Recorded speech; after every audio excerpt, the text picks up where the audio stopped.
Now we get into chapter 5. At the beginning of chapter 5, Nick has just arrived home past dinner time after having an evening with Jordan and hearing all about this tea that Gatsby wants him to set up so that Gatsby can meet Daisy. So when Nick gets home, he sees that Gatsby's house is lit up. Every single light is on in that house. And suddenly he realizes that Gatsby is walking over towards his lawn. And Gatsby says that he's been glancing into some of the rooms. So he's going through every part of that house, probably cleaning up, kind of getting ready for the idea that perhaps Daisy will be seeing his home. He invites Nick at that point to go to Coney Island. And of course, Nick says it's too late. Then he suggests they go for a swim in the swimming pool. So these are very awkward questions. Clearly, Gatsby is restless, and he really just wants to talk to Nick, of course, because he wants to know whether Nick has talked to Miss Baker. So Nick realizes that Gatsby is eager to know what's going to happen in terms of tea. And so Nick satisfies his curiosity and says, yes, I talked with Miss Baker, and I'm going to invite her over here to tea. And then Gatsby acts like it's no big deal, like, oh, I don't want to put you to any trouble. And they have this awkward discussion about what day would be the best. And when Nick suggests the day after tomorrow, Gatsby says, well, I want to get the grass cut. And what he means by that is Nick's grass, because he wants Nick's grass, and I'm sure Nick's home to look as nice as possible, because that's where he's going to be meeting Daisy for the first time in 5 years. Then there's this very awkward conversation where Gatsby asks Nick if he makes very much money and if he might like to get into some sort of little side business. And Nick sort of realizes that Gatsby's probably asking him this because he feels the need to reciprocate the favor, because Nick has agreed to have Daisy for tea. I think Gatsby feels obliged that maybe he should be offering something to Nick. Nick, right away, I'm sure because he's had lunch now with Gatsby in Wolfsheim, he realizes that he wants nothing to do with any side business or any way of picking up a little bit of money with a confidential sort of thing, because I'm sure Nick suspects that Gatsby is at least somewhat tied to organized crime. And he realizes to himself that that could have been a crisis if he had said yes to Gatsby. But he says no. He doesn't have any need. He has plenty of work already, doesn't need any more money. So the next day, he calls Daisy and invites her to tea, and he tells Daisy not to bring Tom. So the rest of this chapter, it's really important to keep an eye on the weather. The weather is going to be mirroring the mood of the people in these scenes. So there is a reference here, and I'm not sure if you caught this before. In one of the earlier chapters, Nick talks about the fact that he has a Finn, which is capitalized here. So this is a Finnish woman who helps him with some light housekeeping. And so he realizes that he has forgotten to tell his housekeeper to come in and work for the day. The day that they're going to be having tea, it's pouring rain. So there's our first reference to the weather. So Nick goes into the village to get a few things he needs. He gets some cups and some lemons and some flowers, but then he realizes that the flowers was a waste of money and time, because at 2:00, an entire greenhouse arrives from Gatsby's with tons of receptacles. So gazillion vases come in and tons of flowers, and the entire house is filled with flowers. Then Gatsby comes in wearing a white flannel suit, a silver shirt, and a gold tie. So again, we have our references to colors. The white obviously reminds us of Daisy herself and old money, but the rest of this, the silver and the gold, is very new money. Gatsby is pale and he hasn't slept the night before, so he's clearly so nervous about meeting Daisy again. So the Finnish woman has come back to help. Nick has bought 12 lemon cakes from a little bakery, which is, of course, way more than you need for 3 people. And they just awkwardly talk here about how the food is fine, and Gatsby keeps adding old sport to the end of every phrase he says, which is making him more and more fake by the minute. And then all of a sudden, Gatsby announces that he's leaving. He says that he's going to go home. And Nick says, why? And Gatsby says, well, nobody's coming to tea. It's too late. I can't wait all day. And then Nick says, well, it's just 2 minutes to 4. So it's not even the time that they've invited her. They've obviously invited her for 4 o'clock. So Gatsby sits down. He's so nervous. And then they hear a car. And so Daisy has arrived. We have a lot of imagery here that I think is very important in terms of just setting a mood and also associating Daisy with beauty. There are dripping lilac trees. She's wearing a 3-cornered lavender hat, so there's all this beautiful soft purple, very spring colors. And then she comes in and she says to Nick, is this absolutely where you live, my dearest one? She's so like gushy and sweet. And then we have this wonderful metaphor. The exhilarating ripple of her voice was a wild tonic in the rain. I had to follow the sound of it for a moment, up and down, with my ear alone, before any words came through. And then we have a nice simile. A damp streak of hair lay like a dash of blue paint across her cheek. So she's glistening with drops of water. She's like a twinkling, beautiful piece of nature, really, is how she appears here. And then they go in. She talks about her chauffeur and how his name is Ferdy. And Nick makes a sort of funny joke. He says, does the gasoline affect his nose? And what's interesting here is that Daisy has no recollection of that story she told at the dinner party about the house servant who was affected by the silver polish. And so that's what Nick is sort of making a joke about, and she doesn't remember it.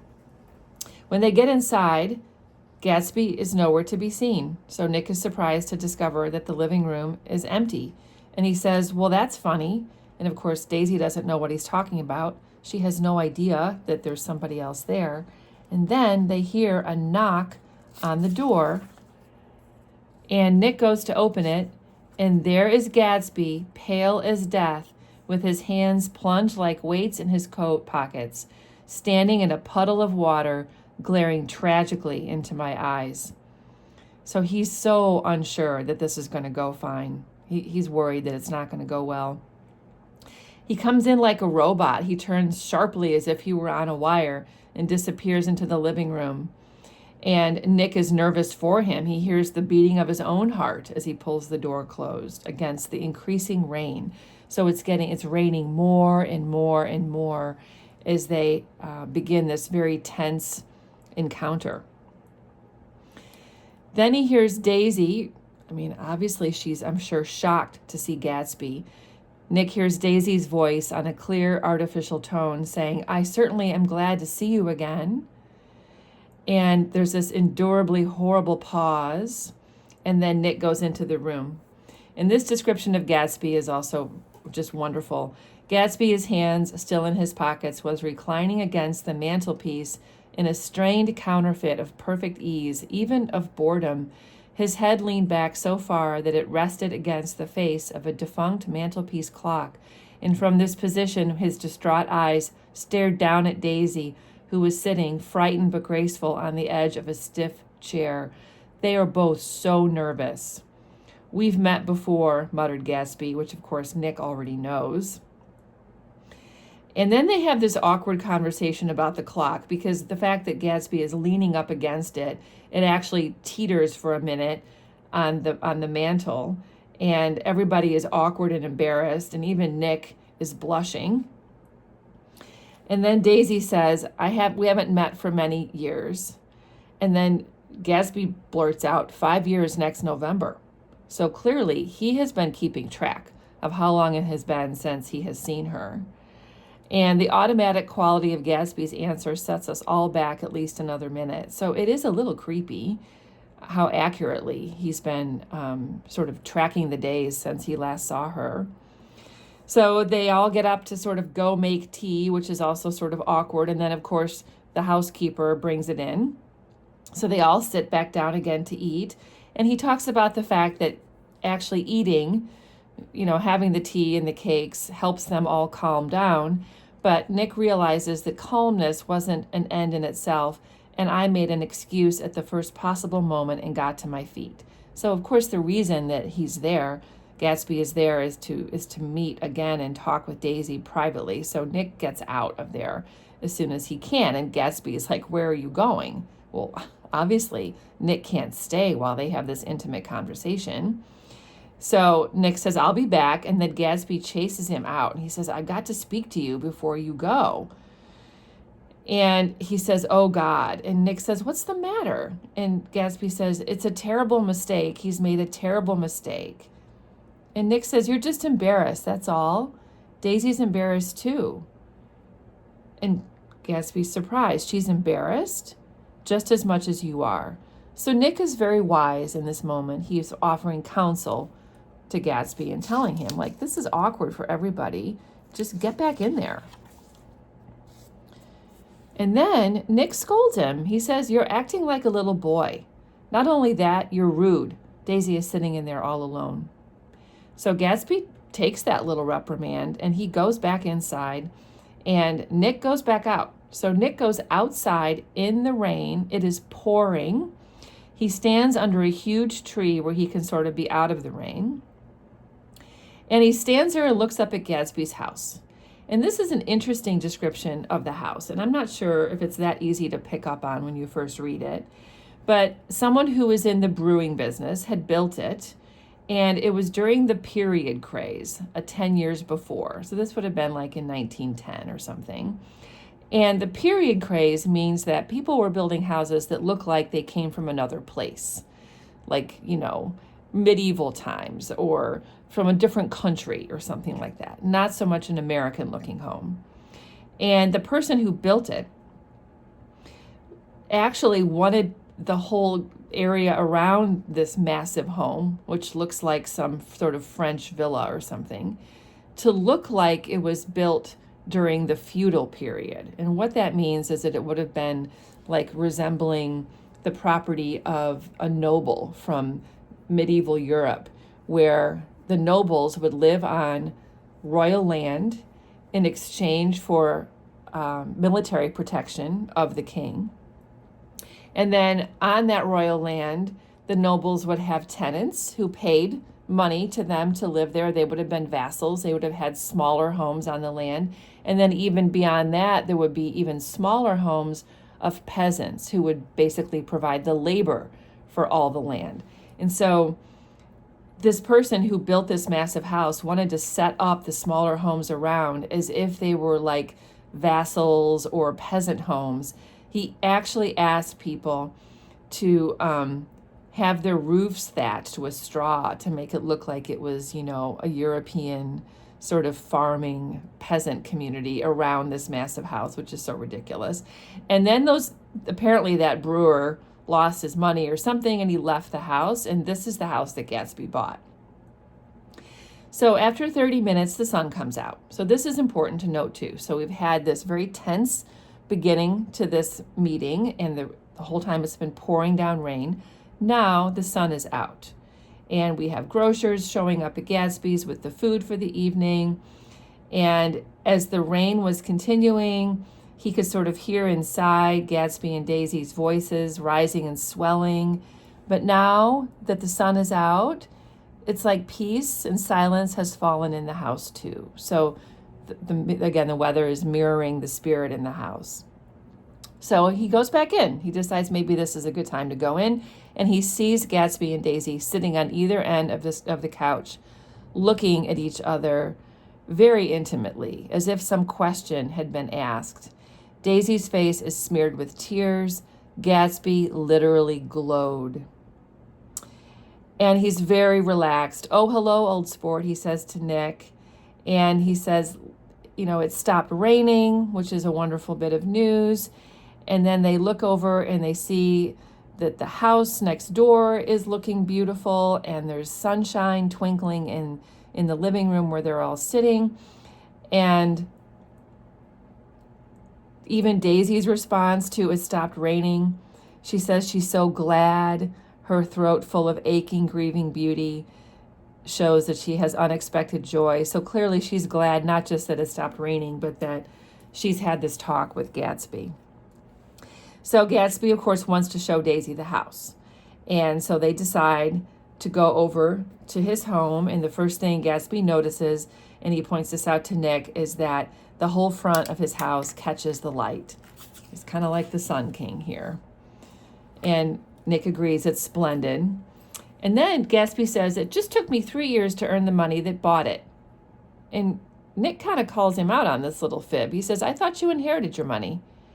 And then Gatsby gets kind of defensive. Oh, I did, old sport, but I lost most of it in the big panic of the war. So Nick realizes he is just making this up as he goes. I think he hardly knew what he was saying. For when I asked him what business he was in, he answered, that's my affair, before he realized that maybe that was kind of rude. Then he says he's been in the drug business, he's been in the oil business, but he's in neither of them now. So, clearly he's in organized crime. We all know this by this point. So Daisy is blown away by the size of his house. They go over there. Daisy admired the aspect of this feudal silhouette. So again, this is referring, feudal is that system that I just described to you of the nobles living on royal land and then having tenants and peasants. And that's what this house looks like here. And they go inside and they start walking through all these elaborate rooms. We have a reference to a room that has rose and lavender silk, which reminds me of the lavender hat that Daisy is wearing and the lilacs outside. They go through pool rooms and bathrooms, and then they walk into one bedroom where there's a man. There's a man in pajamas doing liver exercises. I don't know what those are. Some kind of calisthenic or something. It was Mr. Clipspringer, the boarder. So remember, there's this one guy who's sort of just always at Gatsby's house. Nick had seen him on the beach.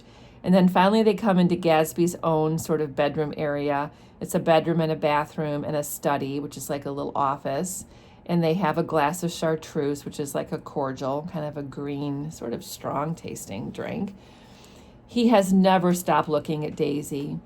This is an important quote here. Nick says, I think he revalued everything in his house according to the measure of response it drew from her well-loved eyes.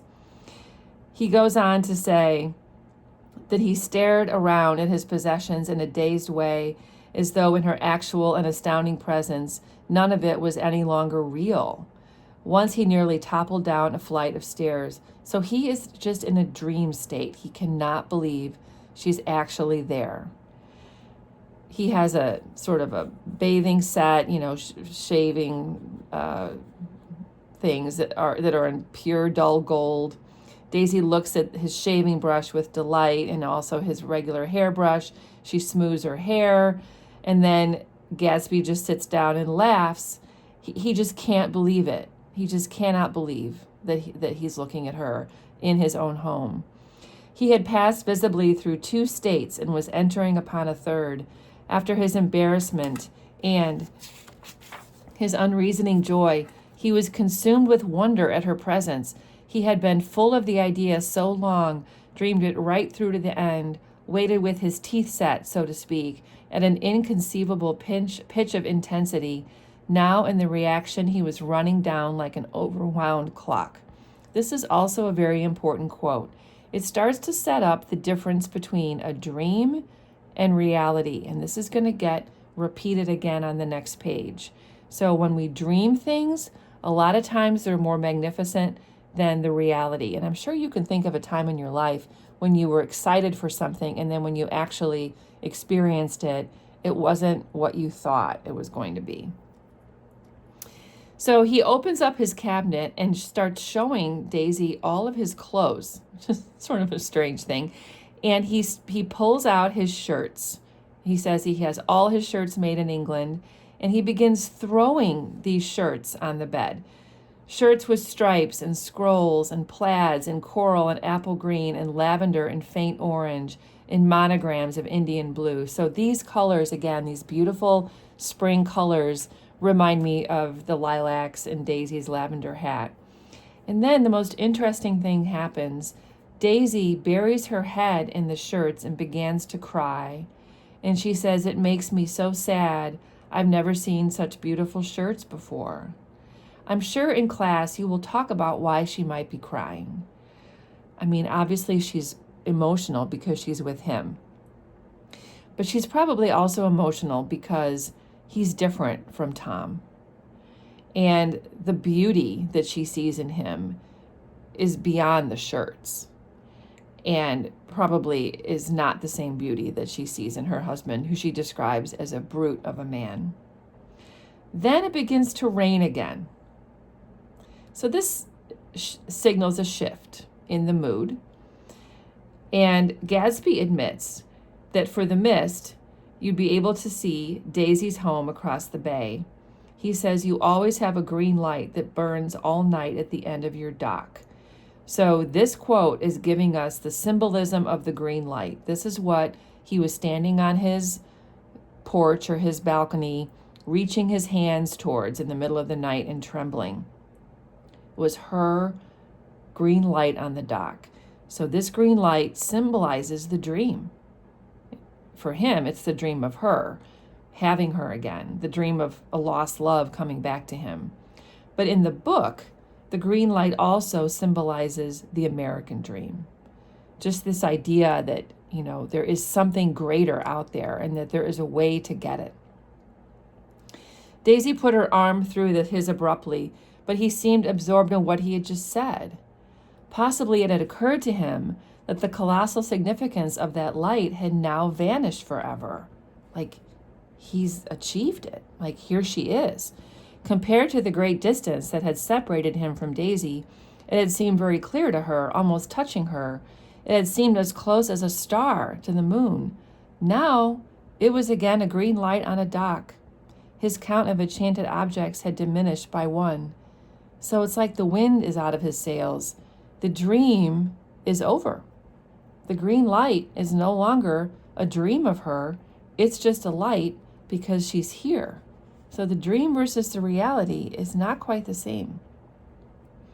So then they walk around, they look at things in the room, and we see a picture of an elderly man in a yachting outfit. And Nick asks about it. And Gatsby says, "Oh, that's Dan Cody." And that name is familiar to Nick for some reason. And Gatsby says, "He's dead. He used to be my best friend years ago." So this is a new character, Dan Cody. We're not going to learn a whole lot about him in this chapter, but we will later. And I think it's important, just to always ask yourself, like, who is that person? It's a natural question. We're going to find out eventually. Then Gatsby admits that he has clippings about Daisy. So there was a reference earlier that he gets the Chicago paper. Here are clippings that he has saved, which is also a little creepy, of Daisy. Then the phone rings and we have another strange conversation. "I can't talk now. I said a small town. Detroit is not a small town." So again, another organized crime conversation. And then Daisy calls them all to the window. And the rain is falling, so this is important, but the darkness had parted. So the darkness has left Gatsby and Daisy as well. And there is pink and golden billows of foamy clouds above the sea, which reminds me of the beautiful pastel colors of the shirts that are billowing as Gatsby threw them on the bed. And Daisy says, "I'd like to just put you in one of those pink clouds and push you around." So they're just both of them now in the most happy, dreamy place.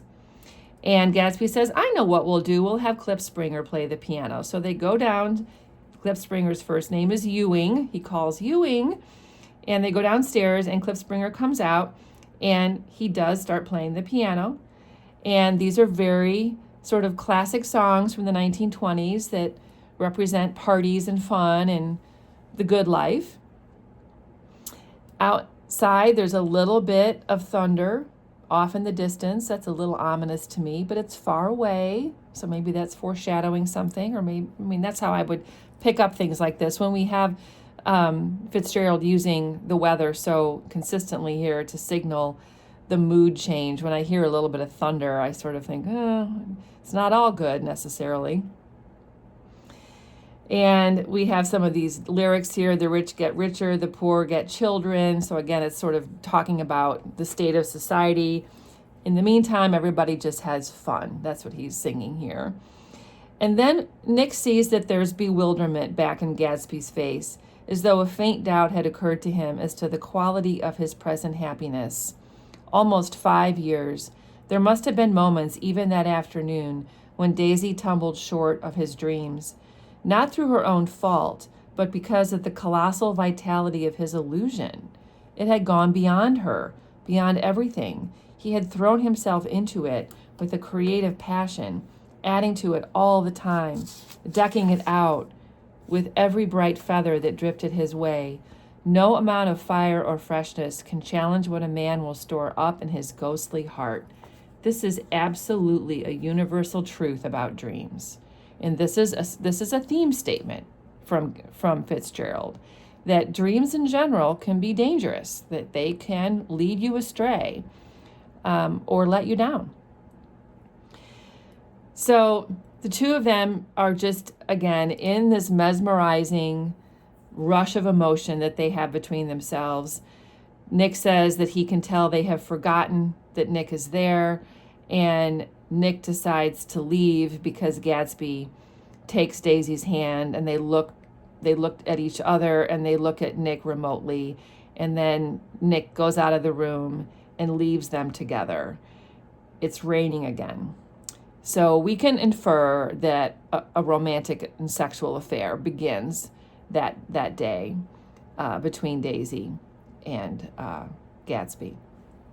So our only new character in this chapter is Dan Cody. And definitely we will find out more about him. But the main message here is the truth about dreams.